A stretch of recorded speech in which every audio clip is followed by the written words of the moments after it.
Le PSG réclame 100 millions d'euros à Kylian Mbappé, on va voir tout ça dans cette vidéo. Salut à tous les gars, c'est Azial. Aujourd'hui on se retrouve pour une nouvelle vidéo sur l'actualité du Paris Saint-Germain avec une information, je vais pas vous mentir, je m'y attendais pas. Je m'y attendais pas du tout à cette information.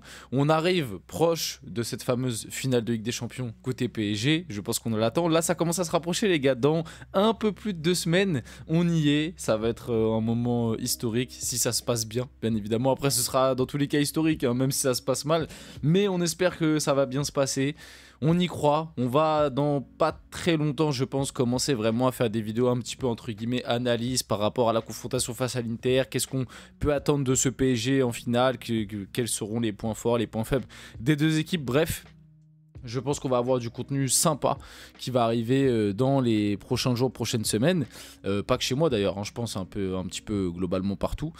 Par rapport à cette finale de Ligue des Champions qui en hype, je pense quand même beaucoup, en tout cas beaucoup, bien évidemment côté PSG. Mais je pense que dans tous les cas, cette finale de Ligue des Champions hype un peu tout le monde dans le sens où il y a ceux qui ont envie de voir le PSG gagner, donc principalement les supporters ou alors ceux qui ont bien aimé l'équipe cette année, mais il y a aussi le côté on n'a pas envie de les voir gagner et du coup rien que pour ça, parce que je pense que tout ce qui est marseillais, lyonnais, barcelonais, madrilène, enfin bref vous connaissez les grosses communes quoi, je pense que pour la plupart ils ont pas envie de voir le PSG gagner, donc ils vont aussi être un peu hypés par cette finale justement pour voir si le PSG va s'écrouler ou si le PSG va enfin le faire.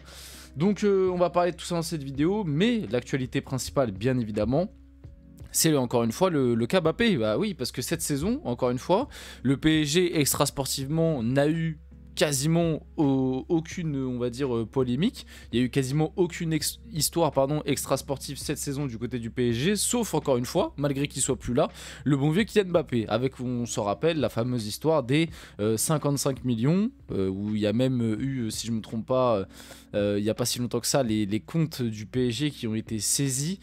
Bref, une histoire très compliquée, je vais la résumer très rapidement et puis on va voir ce que le PSG va essayer de faire pour contre-attaquer. Et puis du coup, comme je vous l'ai dit, le PSG à l'heure actuelle réclame même 100 millions à Kylian Mbappé, on verra comment tout ça va se dérouler. Donc avant que la vidéo commence, n'hésitez pas à liker, à commenter, à partager, à vous abonner, ça fait toujours plaisir, ça aide pour le développement de la chaîne et nous, on va y aller dès maintenant. Donc Mbappé réclame toujours 55 millions au PSG et après on verra ce que le PSG a fait. Donc pour ceux qui vraiment n'ont absolument rien suivi ou alors ne s'en rappellent plus ou ont vécu dans une grotte sur la dernière année, parce que c'est quand même un sujet qui est revenu pas mal de fois sur la table et dont on a quand même parlé, ces fameux 55 millions du côté du PSG. Pour faire très simple, l'année dernière, Mbappé voulait partir libre du PSG, ce qu'il a finalement fait pour rejoindre le Real Madrid. En contrepartie, le PSG, au début de l'année, l'avait mis dans le loft.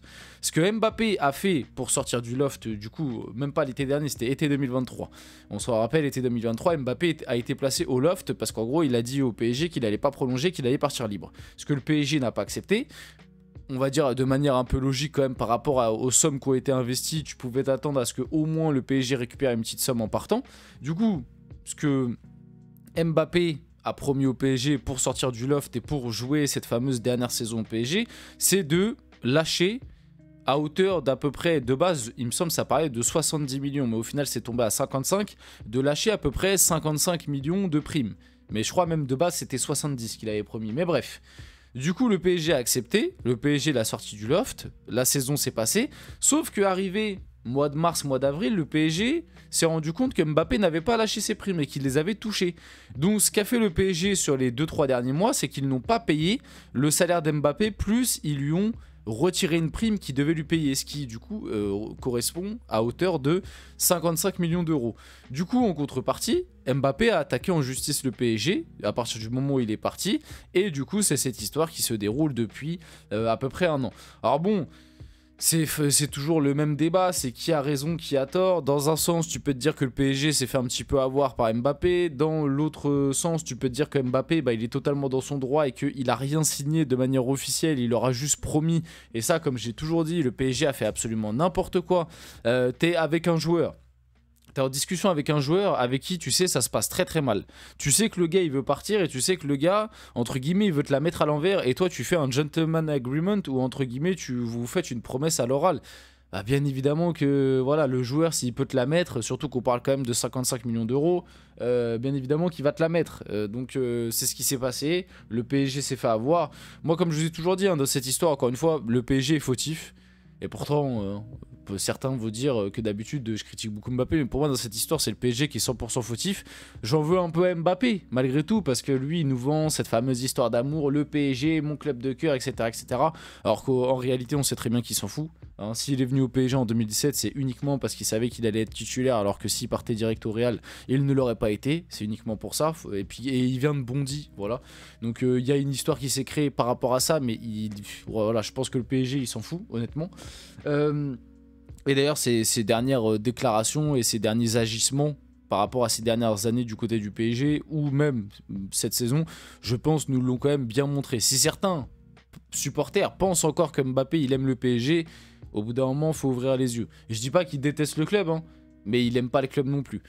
Donc voilà, par rapport à toute cette histoire, pour moi, Mbappé est dans son droit. Hein, il a signé un contrat, le PSG voilà, a voulu essayer de conclure quelque chose de manière orale. Ce qui peut passer aux yeux de la loi, mais bon, c'est très dur à prouver.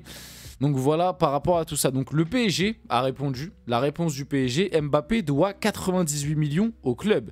Kylian Mbappé doit de l'argent au PSG par les manœuvres dilatoires qui lui ont causé un préjudice. L'objet n'est pas de récupérer les 98 millions d'euros, mais de montrer que si il nous doit de l'argent, sa créance n'est pas fondée, a indiqué l'AFP, l'avocat du PSG. Il va être long ce feuilleton.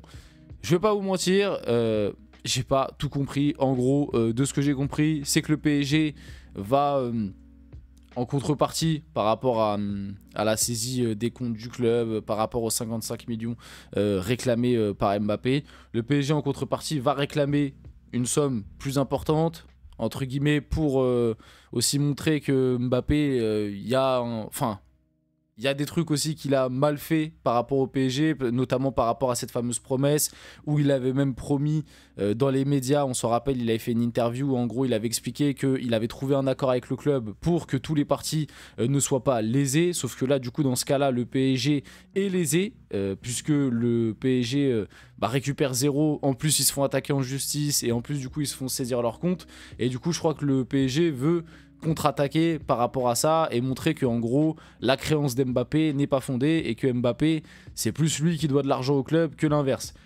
C'est très compliqué à comprendre, honnêtement c'est un feuilleton qui je pense va être très très long.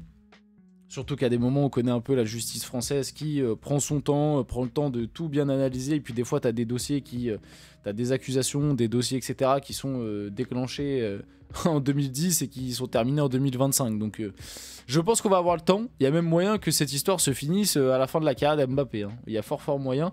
Par exemple, je prends un exemple qui s'était passé du côté du Barça, mais Neymar, qui avait attaqué aussi en justice le Barça par rapport à une question d'argent.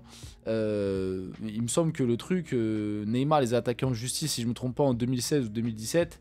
Le truc a été réglé il y a à peine 1 an ou 2. Tu vois, donc ça va prendre son temps. Je pense qu'on aura d'autres actus par rapport à ça dans les prochaines années. On va pas se mentir. Côté actu du PSG. D'autres choses, on va sortir un petit peu de cette histoire.